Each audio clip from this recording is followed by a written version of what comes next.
Hello, Starlights. Welcome back. My name is Camilla, LPC, licensed professional counselor and certified spiritual coach, with another video of things I wish I knew before becoming a counselor.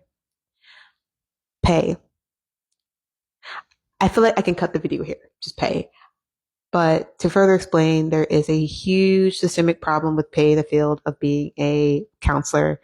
And to further explain, this starts all the way like back in grad school, right? Like you hear the message that because we have chosen to be helpers, we're not going to be rolling the dough, right? Like you shouldn't expect to get rich off of being a counselor. And I think that's a very toxic thing to like just sit and be okay with. So there is a lot that goes into being a counselor. Obviously, you have to be at least a master's level to be a counselor, right? So you have to get the degree. Then you have to take tests. Okay. So depending on which state you're in, you may have to take tests just to graduate or shortly after you graduate, or you wait later on into your licensure process. So then you work on getting licensed.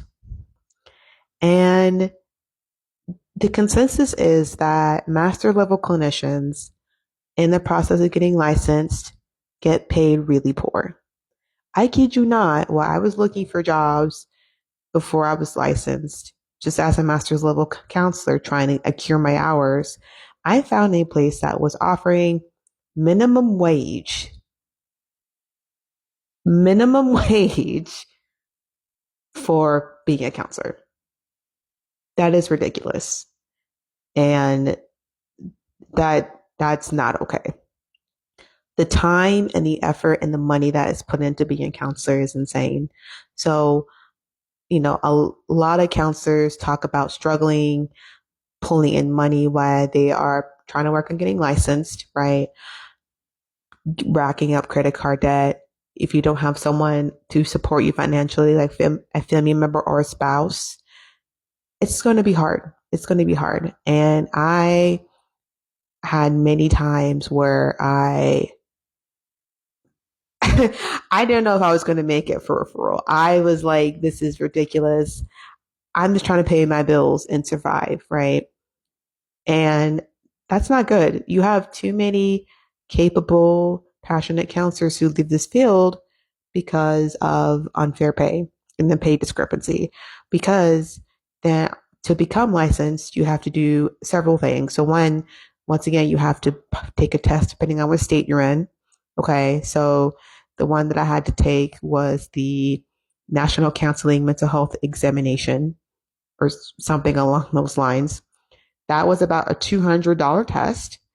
And then I brought study materials to make sure I didn't fail the test because I didn't want to waste $200. And I spent about $200 just on those. And then you have to pay to apply for licensure, which is another hundred some dollars. I think it was close to 200, right? And then there are other trainings. So obviously counselors have different specialties, different niches, right? You can get trained on those. You can get trained to learn how to treat particular populations, modalities, etc. Those trainings can be anywhere from a couple hundred to upwards of thousands of dollars. I want to do a IFS training, right? I've been wanting to do IFS for a long time, actually become certified in it. Okay, the level one training is about $3,200. And I'm saying this as a licensed clinician, right? So obviously I don't get paid the same, but it is still a ridiculous amount. And I get it because people got to get paid, the people who teach the course deserve to get paid. But if that's the case, raise clinicians pay too, right? Raise therapists pay too. Therapists shouldn't have to struggle to make ends meet because we're just not getting paid fairly. And then there's insurance companies, which is a whole nother spiel, which I won't even get into. But insurance payout for therapists is also pretty ridiculous. And it kind of ties into that we are seen as one of the lowest. We're kind of not highly recognized in the medical field as opposed to other medical professions, right? And so the thought or mentality of, yeah, don't get into this field if you expect to make money, I think is dumb. I think it needs to change. And yeah, you get told to make the money, you have to go into private practice, right? And to be honest, not everyone wants to do that, and that's totally fine. If you have your own solo private practice, you have to, make sure you have the mindset of an entrepreneur and do all of that work. If you do group practice, you don't get the full rate, right? But there are need for counselors and community mental health agencies and state funded agencies and all these other places. But you get overworked, you don't get paid enough, and you get burnt out. And that is why the average rate of therapists in the field is 2 years. 2 years. So I knew going in that it was like, I wasn't expecting to be like rich, rich, right? But I expected to at least make a living. The systemic issues have to change.